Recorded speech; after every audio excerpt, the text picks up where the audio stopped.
अस्सलाम वालेकुम, मैं हूँ आबदा शीज़ा और आप देख रहे हैं मेरे यूट्यूब चैनल। और आज का हमारा टॉपिक है कि आपको आपकी मोहब्बत क्यों नहीं मिलती। तो सबसे पहली वजह आ जाती है एतबार, कि आप मोहब्बत तो कर लेते हैं लेकिन एतबार नहीं करते। जबकि एतबार जो है वो किसी भी रिश्ते की बेस होती है, किसी भी रिश्ते की बुनियाद होती है। एतबार सबसे पहले होता है। तो जब हम बेस ही मजबूत नहीं बनाएंगे तो बेस जब मजबूत ना हो तो उस पर इमारत खड़ी नहीं हो सकती। तो एतबार जो है वो कमज़ोर नहीं होना चाहिए। आपके मजबूत रिश्ते के लिए एतबार की ज़रूरत होती है।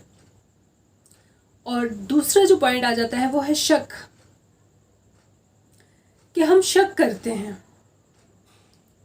आपका एतबार इतना मजबूत होना चाहिए, आपका उस पर इतना एतबार होना चाहिए कि वो कहीं दिन है तो आप कहो दिन है, वो कहीं रात है तो आप कहो रात है। तो उसमें किसी किस्म की शक की गुंजाइश ना हो। शक एक बहुत ही ख़तरनाक चीज़ है जो आपके रिश्तों को ख़राब कर देता है, जो आपके रिश्तों को दीमक की तरह चाट जाता है। शक मुसीबत की जड़ होता है। और थर्ड पॉइंट है हमारा कि बिलीव, हम उस पर बिलीव नहीं करते। हमें उस पर बिलीव कम होता है, जबकि जो इर्द गिर्द के जो लोग होते हैं उन पे बिलीव हमारा ज़्यादा होता है। तो कसूर जो है उन लोगों का नहीं होता, कसूर तो हमारा होता है कि हम उनको ये ज़रूरत ही क्यों होने देते हैं कि वो आपके पर्सनल प्रॉब्लम्स में, आपके पर्सनल इश्यूज़ में इंटरफेयर करें, मिसअंडरस्टैंडिंग्स क्रिएट करें और आपको जो है मिस गाइड करें। आप किसी को इतना हक ही मत दो।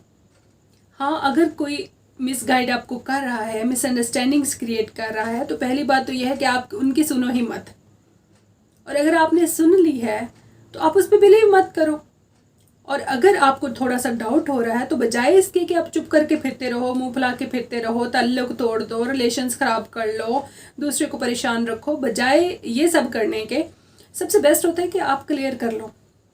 आप बैठो, अपने इश्यूज़ बैठ कर सॉल्व कर लो। हम एक परफेक्ट इंसान की तलाश में रहते हैं और परफेक्ट कोई भी नहीं होता। हमारा फिफ्थ पॉइंट है वो आइडलाइज समवन। हमने माइंड में एक आइडियल बनाया हुआ होता है, हमने जहन में एक खाका बनाया होता है। कोई ड्रामा देखा, कोई फिल्म देखी, या मतलब कुछ ऐसा जहन में खाका तैयार कर लिया कि आपकी लाइफ में आने वाला शख्स या आपका जो पार्टनर है या जो आपका लवर है उसको इस तरह से होना चाहिए।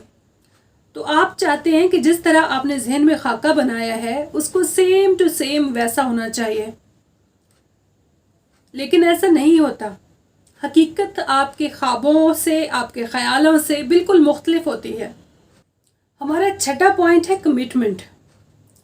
हर रिश्ते में एक कमिटमेंट की ज़रूरत होती है। पहली बात तो यह है कि हम कमिटमेंट करते ही नहीं हैं, और अगर कमिटमेंट करते हैं तो फिर उसको पूरा नहीं करते, उस पर पूरा नहीं उतरते, हम भूल जाते हैं कि हमने किसी के साथ कमिटमेंट की है। हमारा सेवन्थ पॉइंट आ जाता है कॉम्प्रोमाइज़, कि हम कॉम्प्रोमाइज़ नहीं करते। और ज़िंदगी में आगे बढ़ने के लिए, रिलेशंस को आगे बढ़ाने के लिए कॉम्प्रोमाइज़ हमें करना ही पड़ता है, जबकि हम सब कुछ 100% चाहते हैं। देखिए, जब हम किसी को अपना 100% नहीं दे सकते तो फिर हम 100% किसी से एक्सपेक्ट क्यों करते हैं, 100% की एक्सपेक्टेशंस क्यों रखते हैं। कोई जितना आपके लिए कर सकता है उसके लिए कोशिश तो करता है, जितना वो आपके लिए कर सकता है उतना तो करता है।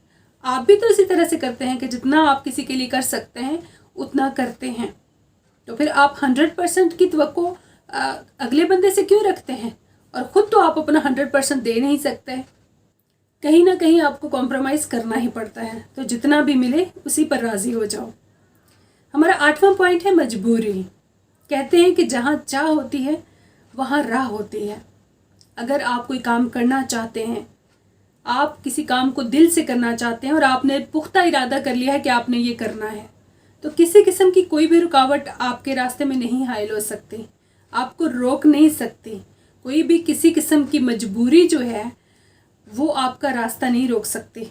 आपकी राह में आने वाली सभी मजबूरियां आपको नज़र भी नहीं आएंगी, और आपकी राह में आने वाली सभी मजबूरियां जो हैं उनको आप अबूर कर सकते हैं। और आपकी राह में आने वाली मजबूरियां आपको इतनी छोटी लगेंगी कि आपको नज़र ही नहीं आएंगी। हमारा 9th पॉइंट है कि हम मोहब्बत को पहचान नहीं पाते। बाज़ औक़ात ऐसा होता है कि आप किसी से मिलते हैं और आपको ये नहीं समझ आती कि जो आपको बहुत ही कोई दिल से अच्छा लग रहा है, बहुत ज़्यादा प्यारा लग रहा है, उससे आपकी लाइकनेस है सिर्फ, या उससे आपको मोहब्बत है। बाज़ औक़ात आप उसे सिर्फ लाइकनेस समझ लेते हैं और फिर आप उससे दूर चले जाते हैं। जब आप दूर जाते हैं तो फिर आपको अंदाज़ा होता है कि ये सिर्फ लाइकनेस नहीं थी, ये तो बेइंतहा प्यार था। या फिर आप अंडरस्टैंड नहीं कर पाते, आप उनको जान नहीं पाते, आप उनके फैसलों को समझ नहीं पाते, आप उनकी बातों को समझ नहीं पाते। उस वक्त आप अंडरस्टैंड नहीं कर पाते कि वो जो भी आपके लिए कर रहे हैं, जो फैसले कर रहे हैं, वो आपके फ़ायदे के लिए हैं। बहुत बाद में जाके आपको समझ आती है कि वो शख्स तो आपके फ़ायदे के लिए था, वो सभी बातें तो आपके फ़ायदे के लिए थी, आपके नुकसान के लिए नहीं थी। और आपने दूसरों की बातों में आकर, दूसरों की बातें सुनकर अपनी राहों को बदल लिया, अपने फ़ैसलों को बदल लिया और बहुत नुकसान उठा लिया। एंड पे हम बात करेंगे मिसअंडरस्टैंडिंग्स पे, और ये हमारा 10th पॉइंट है कि हम दूसरों की कही हुई बातों में आ जाते हैं, दूसरों की क्रिएट की हुई गलत फहमियों का शिकार हो जाते हैं। हम अपने जहन से काम नहीं लेते, जो मंजर किसी ने देखा उसके मुताबिक हमें बताया और हम उसी पर यकीन कर लेते हैं। खुद से जांचने की, खुद से परखने की कोशिश नहीं करते। देखिए, हर इंसान के साथ ताल्लुक डिफरेंट होता है। अगर एक शख्स किसी एक इंसान को जो है बहुत बुरा लग रहा है, तो किसी दूसरे को बहुत अच्छा लग रहा होता है। हर शख्स के देखने का अंदाज़ मुख्तलिफ होता है, हर शख्स के सोचने का अंदाज़ मुख्तलिफ होता है, हर शख्स के समझने का अंदाज़ मुख्तलिफ होता है।